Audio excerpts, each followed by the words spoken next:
Hi students, நம்ம இந்த வீடியோல class 12 கான மேக்ஸ் சாம்பிள் பேப்பரோட சொல்யூஷன் क्वेश्चन நம்பர் 16 ல இருந்து பார்க்க போறோம்.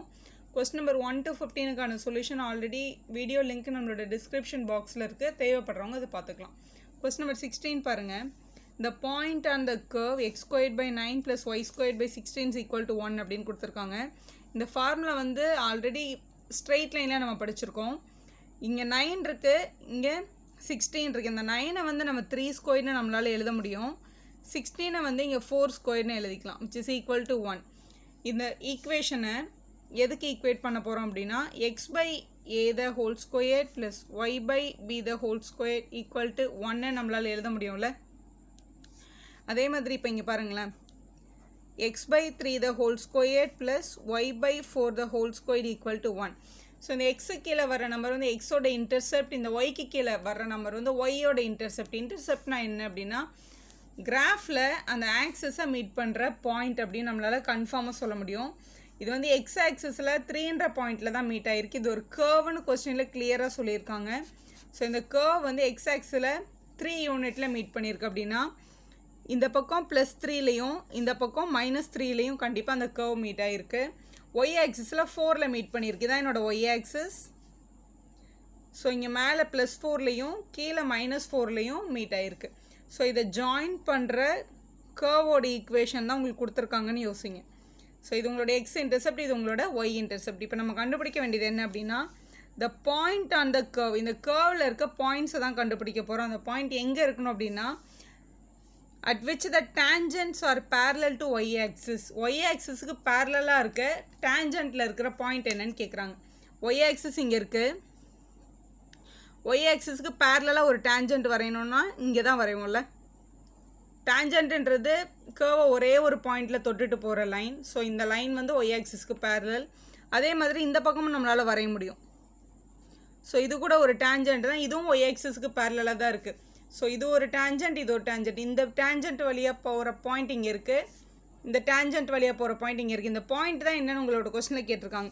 ரெண்டுமே எக்ஸ் ஆக்சிஸில் இருக்குது. இந்த பாயிண்ட் வந்து 3,0, இந்த பாயிண்ட் வந்து -3,0. ஸோ ப்ளஸ் ஆர் -3,0ன்றது தான் உங்களோட கரெக்டான ஆப்ஷன். அது இங்கே இருக்குது பாருங்கள், சி ஆப்ஷனில்.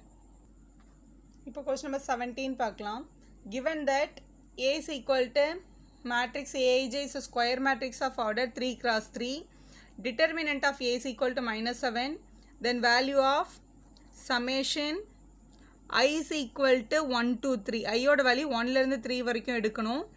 அது எந்த பேட்டர்னில் இருக்கணும்னா I2 A I2 இப்படின்னு கொடுத்துருக்காங்க.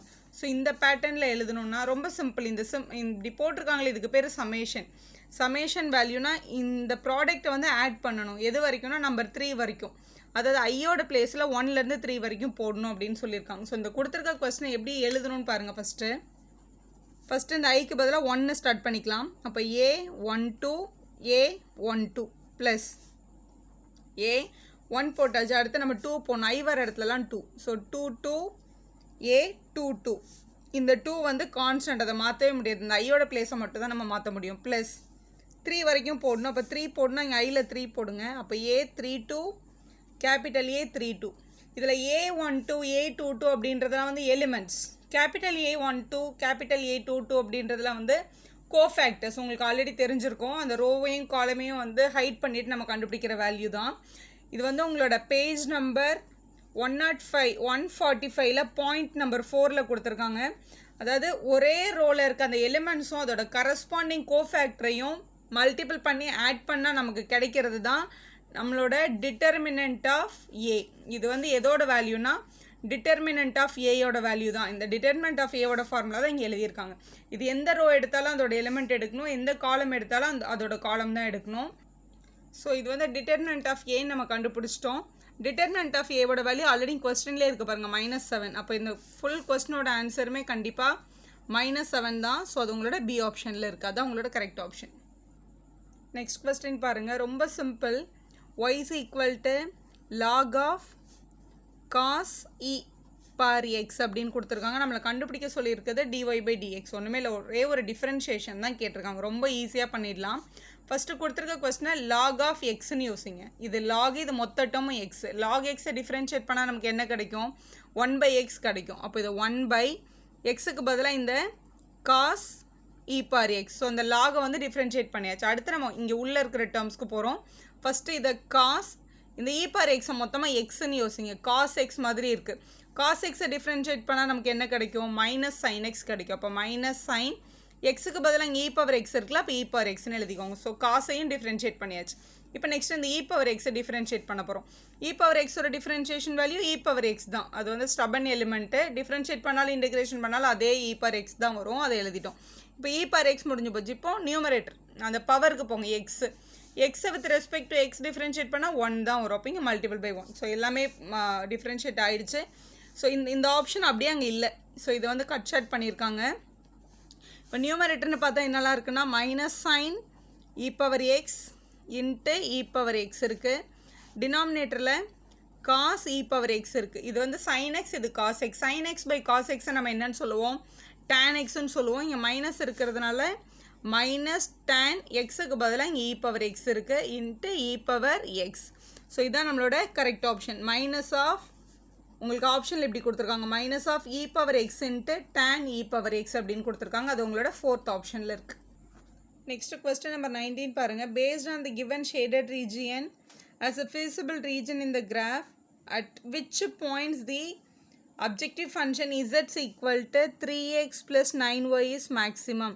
3x plus 9y அப்படின்ற ஃபங்க்ஷன் எந்த பாயிண்டில் மேக்ஸிமமாக இருக்குது அப்படின்னு கேட்டிருக்காங்க. இது ரொம்ப ஈஸி.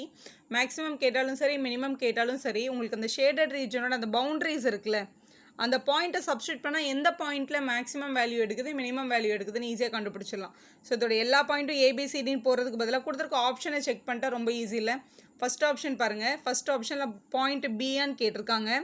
ஸோ பியோட பாயிண்ட்டு டயக்ராமில் இங்கே இருக்குது பாருங்கள், 5,5.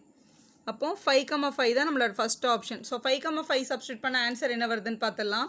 அப்போ எக்ஸுக்கு பதிலாக 5, ஒய்க்கு பதிலாக 5. அப்போ இந்த ஈக்குவேஷன் என்ன ஆகும்னா, இங்கே எக்ஸுக்கு பதிலாக 5 போடுங்க. அப்போ 3 5s are 15. இங்கே 9 இன்ட்டு ஒய். அப்போ 9 இன்ட்டு 5 45. ஆட் பண்ணால் 60. அப்போ இசட் வேல்யூ 60 வருது. இப்போ செகண்ட் ஆப்ஷன் பாருங்கள். செகண்ட் ஆப்ஷனில் உங்களுக்கு பாயிண்ட் சின்னு கொடுத்துருக்காங்க. சியோட பாயிண்ட் டயக்ராமில் 15,15 இருக்குது. அப்போ இங்கே ப்ராக்கெட்டில் 15,15 எழுதிட்டு இதே கொஸ்டினில் இதே ஈக்குவேஷனில் எக்ஸுக்கு பதிலாக 15, ஒய்க்கு பதிலாகவும் 15 போடணும். ஃபஸ்ட்டு 3 இன்ட்டு 15 45 வரும். 9 இன்ட்டு 15 135 வரும். ரெண்டுத்தையும் ஆட் பண்ணால் 180 வருது.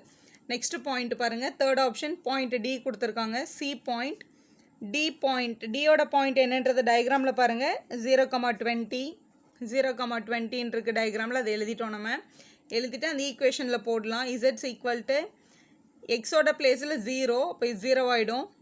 ப்ளஸ் 9 இன்ட்டு 20 180 வருது. 0 + 180 180.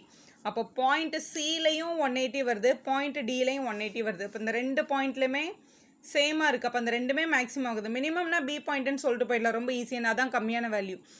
சி பாயிண்ட்லேயும் மேக்ஸிமம், டி பாயிண்ட்லேயும் மேக்ஸிமம். அப்போ அந்த 4th ஆப்ஷனை பாருங்களேன். எவ்ரி பாயிண்ட் அந்த லைன் செக்மெண்ட் சிடின்னு வருது பார்த்தீங்களா, அதுதான் உங்களோட கரெக்ட் ஆப்ஷன். ஸோ இதில் வந்து ஏ பாயிண்ட்ன்றது ஆப்ஷனில் இல்லைன்றதுனால நான் செக் பண்ணல. ஆனால் ஆக்சுவலாக அது நன் ஆஃப் திஸ் அப்படின்ற ஆப்ஷன் இருந்துச்சுன்னு வச்சுக்கோங்களேன், கண்டிப்பாக இந்த ஏன்ற பாயிண்ட்டையும் சப்ஸ்டியூட் பண்ணி பார்க்கணும். 0,10. அப்போ எக்ஸுக்கு பதிலாக 0வும் ஒய்க்கு பதிலாக 10 போட்டால் 90 தான் வருது. 90ன்றது மேக்ஸிமம் இல்லை, மினிமம் இல்லை, ப்ராப்ளம் இல்லை இந்த சம்மை பொறுத்த வரைக்கும். ஆனால் எக்ஸாமில் வரும்போது மேபி அந்த வேல்யூ கூட மேக்ஸிமமாக இருந்திருக்கலாம். அப்போது நன் ஆஃப் திஸ் அபவுன்ற ஆப்ஷன் எடுக்க சான்சஸ் இருக்குது. ஸோ எல்லாமே செக் பண்ணிக்கோங்க. இப்போ கொஸ்டின் நம்பர் 20 பாருங்கள். The least value of the function, least value na minimum value nu artham, greatest value na maximum value nu artham. So the minimum value of the function f of x equal to 2 times cos x plus x in the closed interval 0, pi/2. 0, closed interval na இந்த ரெண்டு பாயிண்ட்டுமே included nu artham. 0லேருந்து pi/2 வரைக்கும் இருக்கிற இன்டர்வலில் எந்த பாயிண்டில் வந்து இது வந்து least value எடுக்குது இந்த ஃபங்க்ஷன் அப்படின்னு கேட்டிருக்காங்க. So least value maximum value கேட்டாலே நம்மளோட ஃபஸ்ட்டு ஸ்டெப் என்ன அப்படின்னா டெரிவேட்டிவ் கண்டுபிடிக்கிறது, அதாவது டிஃப்ரென்ஷியேட் பண்ணுறது. எஃப் ஆஃப் எக்ஸ்லேருந்து எஃப் டேஷ் ஆஃப் எக்ஸை முதல்ல கண்டுபிடிக்கணும். ஸோ இங்கே ஃபஸ்ட்டு 2 இன்ட்டு காஸ் எக்ஸ் இருக்குது. ஸோ 2 இன்ட்டு காஸ் எக்ஸை டிஃப்ரென்ஷியேட் பண்ணால் மைனஸ் சைன் எக்ஸ்ன்னு வரும். ஸோ எழுதிக்கோங்க மைனஸ் சைன் எக்ஸ். எக்ஸ் இருக்குது, எக்ஸை வந்து with respect to X differentiate பண்ணால் நமக்கு 1ன்ற ஆப்ஷன் வரும். எடுத்தாச்சு.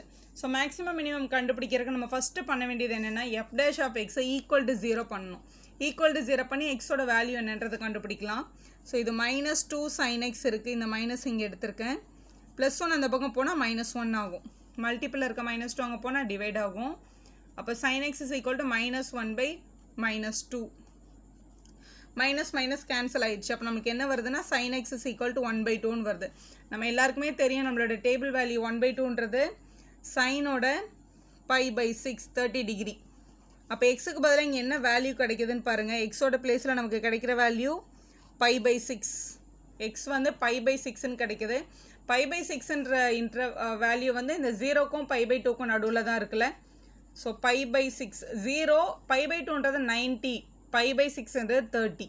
ஸோ இந்த 3 வேல்யூ இருக்குல்ல, இந்த 3த்தையும் எடுத்துகிட்டு போய் f(x)ல் சப்ஸ்டியூட் பண்ணால் எதில் மேக்ஸிமம் எதில் மினிமம்னு கண்டுபிடிச்சிடலாம். ஸோ கொஸ்டின் பாருங்களேன், f(x) is equal to 2 times cos x plus xன்றது தான் கொஸ்டின். ஸோ 3 விஷயம் செக் பண்ண போகிறோம். 0 π/6 π/2 3 வேல்யூமே என்ன வேல்யூன்னு கண்டுபிடிச்சிட்டா சம் ஓவர். எது மேக்ஸிமம் எது மினிமம்னு சொல்லிடலாம். ஸோ ஃபஸ்ட்டு f(0) கண்டுபிடிக்கலாம். இப்போ 2 இன்ட்டு காஸ் எங்கெல்லாம் எக்ஸ் வருதோ அங்கெல்லாம் 0 போடணும். cos 0 + 0. cos 0வோட வேல்யூ 1 இல்லை. அப்போ 2 இன்ட்டு 1 + 0ன்னு வருது. அப்போ இது 2 தான் இதோட ஆன்சர். ஸோ f(0)வோட ஆன்சர் வந்து 2. நெக்ஸ்ட்டு f(π/6) கண்டுபிடிக்க போகிறோம். அப்போ எங்கெல்லாம் எக்ஸ் வருதோ அங்கெல்லாம் π/6. அப்போ 2 இன்ட்டு cos π/6 + π/6 அப்படின்னு எழுதிக்கலாம். cos π/6 அப்படின்றது வந்து உங்களோட cos 13 நமக்கு தெரியும். ஸோ அது வந்து √3/2. அப்போ இது 2 இன்ட்டு இது வந்து √3/2 ப்ளஸ் இந்த π/6 அப்படியே இருக்கட்டும்.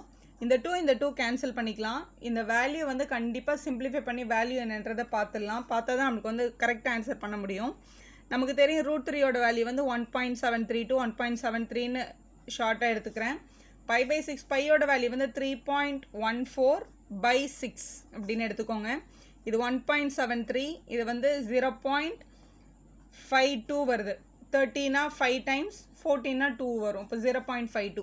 ஸோ ஆட் பண்ண அப்ராக்சிமேட்டாக 2.25 கிடைக்குது. ஸோ இதோட ஆன்சர் வந்து இங்கே 2ன்னு கிடச்சிருக்கு, இங்கே 2.5ன்னு கிடச்சிருக்கு. ஸோ நெக்ஸ்ட்டு நம்ம இன்னொரு க்ளோஸ்டு இன்டர்வலோட இன்னொரு வேல்யூவான π/2 சப்ஸ்டியூட் பண்ண போகிறோம்.